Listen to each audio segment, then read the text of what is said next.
नमस्कार, मेरा नाम ज्ञानेश्वर है और आप देख रहे हैं लाइव सिटीज। देखिए, आज तारीख है 6 मई और सुबह के 10 बज रहे हैं। कल मतलब 5 मई की रात को जब आप सोने गए थे तो उसके बाद भी देश में कई सारे डेवलपमेंट्स हुए हैं। कोरोना को लेकर कई फैसले हुए हैं और इन फैसलों से वाकिफ होना आपको जरूरी है। और सबसे बड़ा फैसला ये है कि देखिए, अब लॉकडाउन 3 के बाद लॉकडाउन 4 भी आता दिख रहा है। दरअसल राज्यों ने शुरुआत कर दी है और सबसे पहली शुरुआत तेलंगाना में हुई है। तेलंगाना ने लॉकडाउन को और भी आगे बढ़ा दिया है। इसके अलावा रात को ये हुआ है कि पेट्रोल और डीजल की कीमतों पर एक्साइज ड्यूटी केंद्र सरकार ने बढ़ा दी है। इसकी चर्चा भी हम विस्तार से करेंगे।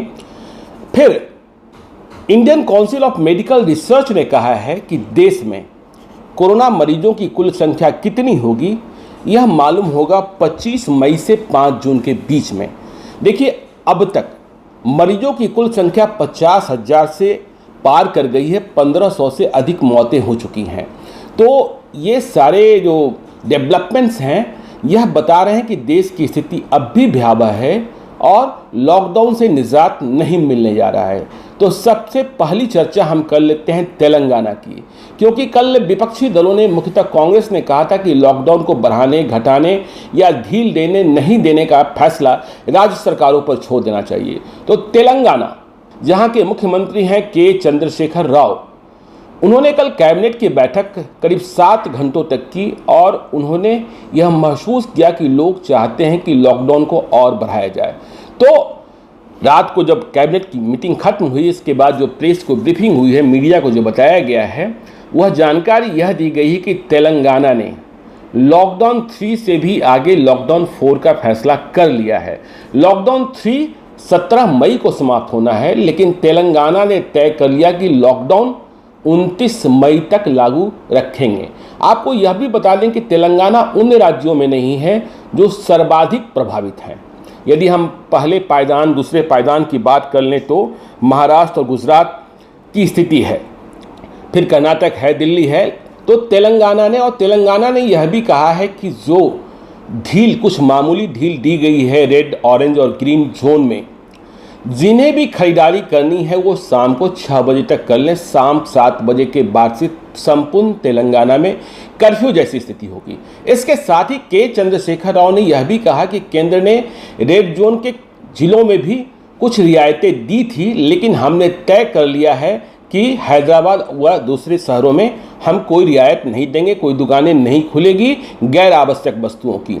तो देखिए, तेलंगाना की चर्चा इसलिए महत्वपूर्ण जाती है और क्योंकि जब लॉकडाउन फर्स्ट, मतलब लॉकडाउन 1 खत्म होने को था, उसके पहले ही, सबसे पहले के चंद्रशेखर राव ने ही लॉकडाउन 2 की घोषणा कर दी थी। बाद में प्रधानमंत्री नरेंद्र मोदी ने ऐलान किया था।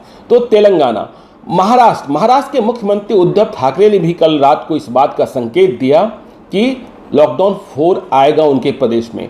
उन्होंने कहा है कि मई की आखिरी तारीख तक चाहे जितनी सख्ती हो जाए, वे कोरोना को रोकना चाहते हैं। तो साफ साफ संकेत इस बात का है कि महाराष्ट्र में भी लॉकडाउन बढ़ने जा रहा है।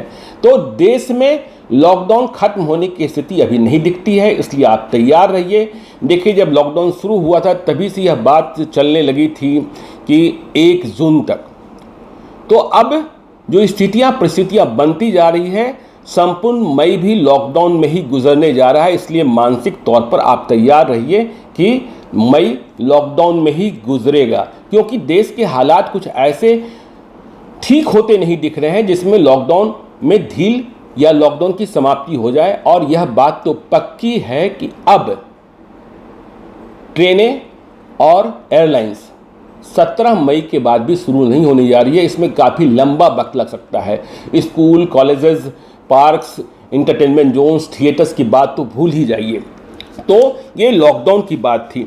दूसरी बड़ी बात जो है वो है रात में पेट्रोल डीजल की कीमतों में इजाफा। देखिए, दुनिया में भले ही अंतर्राष्ट्रीय जो बाजार है उसमें तेल की कीमतें कम हो रही हों, लेकिन भारत सरकार ने कोरोना की जो मार है, आर्थिक मार है, वो आप समझते हैं। तो भारत सरकार ने अब पेट्रोल और डीजल के बहाने सोचा है कि अपना खजाना थोड़ा और भर लें ताकि लड़ाई लड़ सकें। तो केंद्र सरकार ने, नरेंद्र मोदी की सरकार ने देर रात को पेट्रोल पर 10 रुपये और डीजल पर 13 रुपये प्रति लीटर की एक्साइज ड्यूटी बढ़ा दी है। इसका आशय यह कतई नहीं होता कि पेट्रोल और डीजल की कीमतें तत्काल 13 रुपये और 10 रुपये प्रति लीटर बढ़ गई है। 10 रुपये पेट्रोल और 13 रुपये डीजल। तो क्या होगा मार्च के बाद, जब से कोरोना की मार शुरू हुई है, मार्च के बाद दूसरी बार केंद्र ने एक्साइज ड्यूटी बढ़ाई है। लेकिन हाँ, पेट्रोल डीजल की कीमतें बढ़ेंगी और बढ़नी शुरू भी हो गई है। दिल्ली, पंजाब, यूपी जैसे प्रदेशों ने रात में ही पेट्रोल डीजल की कीमतों में तत्काल वृद्धि की घोषणा कर दी है। कहीं 2 रुपये लीटर, कहीं 3 रुपये लीटर की बढ़ोतरी हुई है। पेट्रोल से अधिक कीमतें डीजल की बढ़ी है।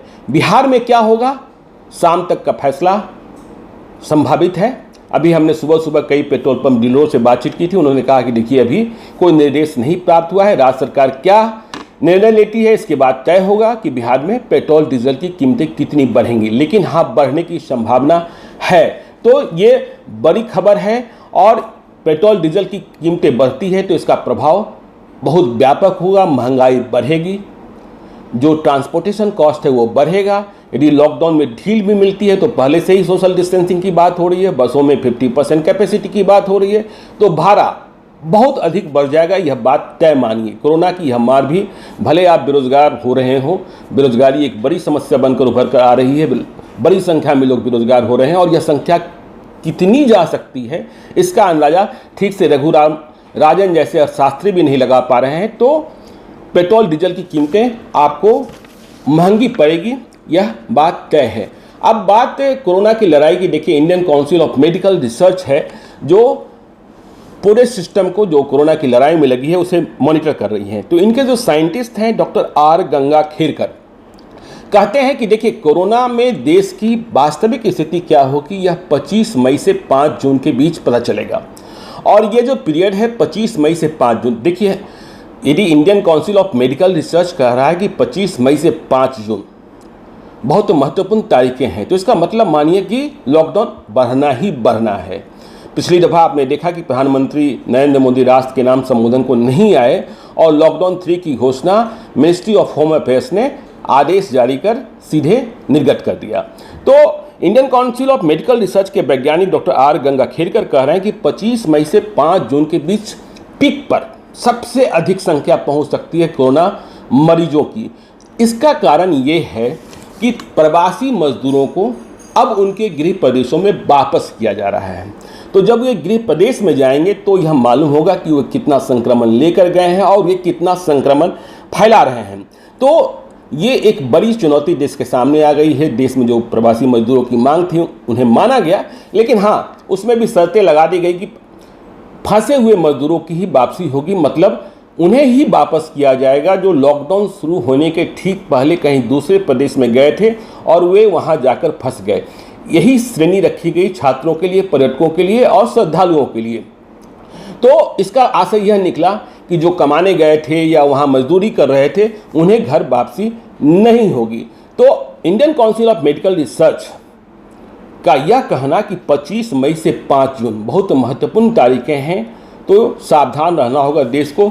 और देखिए, यह चुनौती इसलिए बढ़ जाती है कि भारत सरकार विदेश में फंसे भारतीयों को बुलाने के लिए एयर इंडिया एक्सप्रेस की शुरुआत करने जा रही है। आज से कहा जा रहा है कि कोई 64 उड़ानें भरेगी एयर इंडिया देश के विभिन्न देशों के लिए। 12 देश हैं जिनमें ऐसे भी कई देश हैं जहां कोरोना का संक्रमण बहुत अधिक है, जिसमें यूएस भी शामिल है, यूनाइटेड किंगडम भी शामिल है। तो ऐसे भी देश हैं। तो वहां से फंसे हुए भारतीयों को वापस लाया जा रहा है, जिनकी संख्या 15,000 के करीब है। जिन्हें वापस लाया जा रहा है उन्हें टिकट स्वयं का देना होगा और बाद में जो 14 दिनों का क्वारंटाइन होगा उसका खर्च भी उन्हें वहन करना होगा। पर चुनौती बड़ी इसलिए है कि ये उन देशों से लौट रहे हैं जहां कोरोना का संक्रमण सबसे अधिक है। कई ऐसे देश हैं। तो जब ये लौटते हैं तो ये भारत में कोरोना की लड़ाई को कितना परेशान करते हैं यह भी देखने वाली बात होगी। तो इन बातों पर बहुत गौर रखना है, क्योंकि अब फंसे हुए प्रवासी मजदूर ही नहीं, जो दूसरे देशों में फंसे हुए भारतीय हैं उन्हें भी लाने के लिए एयर इंडिया एक्सप्रेस की उड़ानें भरी जा रही हैं। आज से ही शुरुआत हो रही है। तो ये बड़ी खबर है। अब हम बात कर लें बिहार की। तो बिहार में कई ट्रेनें आई हैं और जो रपट कहती है कि प्रवासियों को लाने के लिए बिहार को अब तक सबसे अधिक ट्रेनें मिली हैं। 13 ट्रेनें पहुंच चुकी हैं। आज भी सुबह कुछ ट्रेनें पहुंची हैं, 11 रास्ते में थी जिनमें कई कुछ घंटे में पहुंचने वाली है और 6 पाइपलाइन में है। बंगाल को सिर्फ 2 ट्रेनें मिली हैं। स्वास्थ्य विभाग, बिहार के स्वास्थ्य विभाग के सचिव हैं लोकेश कुमार सिंह।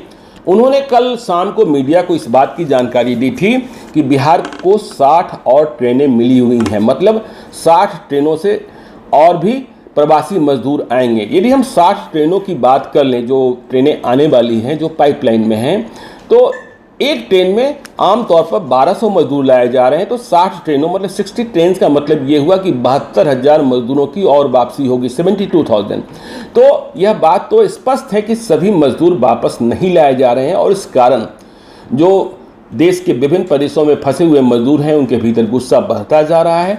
आपने कल देखा कि सूरत में हंगामा हुआ, देश के कई दूसरे हिस्सों में भी आक्रोश की खबरें आ रही है। बिहार भवन यह दावा कर रहा है, जो दिल्ली में बिहार भवन है, कि वह प्रवासी मजदूरों या बिहार के जो दूसरे श्रेणी के लोग हैं जहां फंसे हुए हैं उनकी मदद पहुंचाने की कोशिश कर रहे हैं। तो रात में जो खबरें छूट गई थी, जिसे आप सोने के पहले नहीं जान पाए थे और रात में सारे डेवलपमेंट चलते रहे, हमने आपको बताया है। आप लाइव सीरीज को देखते रहिए। यदि अब तक आपने हमारे यूट्यूब चैनल को सब्सक्राइब नहीं किया तो जरूर कर लीजिएगा और यदि इस वीडियो को फेसबुक के माध्यम से देख रहे हैं तो पेज को लाइक कर दीजिएगा। धन्यवाद।